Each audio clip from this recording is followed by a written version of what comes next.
De quoi souffrez-vous? Oh, bah, attendez que je réfléchisse. Eh ben voilà. Quand j'ai dîné, Oui? eh ben il y a des fois que je sens comme une espèce de démangeaison ici. Oui, Vous voyez, ça me chatouille, ou bien plutôt, ça me gratouille. Attention, attention, ne confondons pas. Est-ce que ça vous chatouille ou est-ce que ça vous gratouille? Ah, ça me chatouille. Mais ça me gratouille bien un peu aussi. Bien sûr, vous avez reconnu Louis Jouvet dans son rôle fétiche à la fois au cinéma et au théâtre, puisque Knock, c'est d'abord une pièce de théâtre de Jules Romain. Et c'est une curiosité quand même ce film, parce que il y a deux versions de Knock avec Louis Jouvet.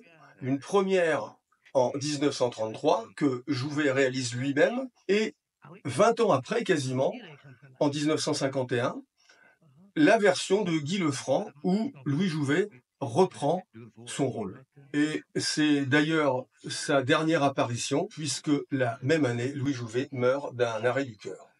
Louis Jouvet, c'est un monument français. C'est d'abord bien sûr un homme de théâtre. On ignore quand même qu'avant de se lancer dans le théâtre, il a fait des études de pharmacie à Toulouse.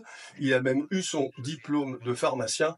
Mais vite, le démon du théâtre, qu'il exerçait déjà en amateur quand il était étudiant, s'empare de lui.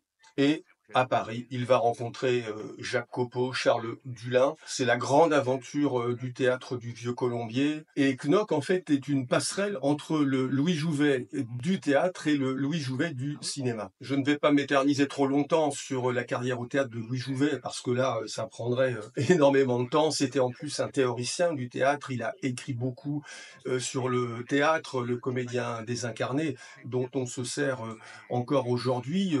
Fabrice Lucchini en parle souvent et 100 fois mieux que moi. Louis Jouvet va créer la pièce de Jules Romain au théâtre en 1923 à la Comédie des Champs-Élysées. Il va jouer la pièce 1500 fois. C'est un succès énorme et qui ne se démentira pas, puisque la pièce est régulièrement reprise par des grands acteurs. C'est vraiment une des grandes pièces du répertoire français.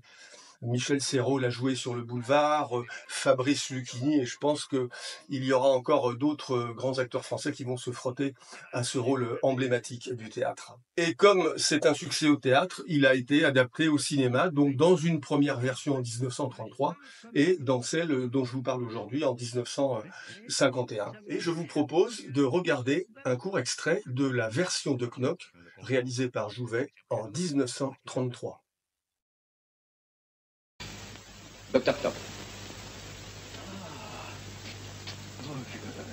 Cher Monsieur Bousquet, il suffit de jeter un coup d'œil sur l'intérieur de votre pharmacie pour constater l'excellence de votre installation, l'ordre méticuleux qui y règne et le modernisme du moindre détail. Louis Jouvet, bien sûr, c'est ce phrasé tellement particulier, cette façon de parler comme ça.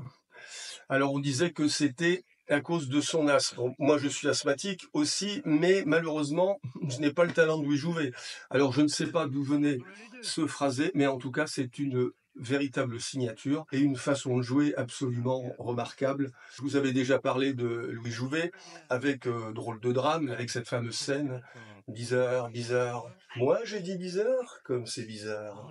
Pourquoi aurais-je dit bizarre, bizarre? Je vous ai aussi parlé de Louis Jouvet dans Quai des Orfèvres, mais il y a tellement d'autres films. Hôtel du Nord, Entrée des artistes, La fin du jour, Copie conforme. C'est une filmographie très riche parce que même si Louis Jouvet jouait au cinéma pour aussi des raisons financières, son véritable amour c'était le théâtre, il a quand même tourné des films qui, heureusement, nous laissent la possibilité de voir sa façon de jouer. Que serait le cinéma français sans Louis Jouvet? C'était vraiment un monstre sacré. Il y a eu bien sûr une dernière version en 2017 que personnellement je n'ai pas vue, donc je ne vais pas en dire du mal. L'histoire, on la connaît tous, bien sûr, c'est un médecin qui est proche du charlatanisme et qui fait main basse sur un village, un canton, en l'occurrence le canton de Saint-Maurice, pour faire triompher la médecine, puisque c'est le sous-titre de la pièce de Jules Romain, Knock, ou le triomphe de la médecine. C'est une pièce en 3 actes, avec plusieurs scènes très distinctes, avec des personnages très établis, le tambour de ville, la femme en noir, la femme en violet. Pour tout vous dire, je la connais par cœur parce que quand j'étais plus jeune, je l'ai joué au théâtre, au collège, et je jouais le docteur Knock. Heureusement, ça n'a pas été filmé. Le film, bien sûr, tient un peu du théâtre filmé. On essaie de trouver des biais pour faire le plus possible de scènes en extérieur, tout en respectant le récit. Ce n'est pas un chef-d'œuvre absolu, ce film de Guy Lefranc. Mais je pense qu'il faut le voir si vous ne l'avez pas vu, pour voir Louis Jouvet dans son plus grand rôle au théâtre, parce que là, il n'a pas eu besoin d'apprendre le texte pour aller sur le plateau de tournage.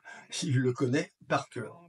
Voilà, c'est du grand Louis Jouvet. Je vous ai souvent parlé de Jean Gabin, qui est pour moi le plus grand acteur français. Le pendant, c'est Louis Jouvet, un comédien et un acteur que l'on retrouve ensemble. C'est la seule fois où ils ont joué ensemble dans le film de Jean Renoir, Les Bas-fonds, qui est adapté du roman de Gorky. L'été, par exemple, quand il fait bien chaud.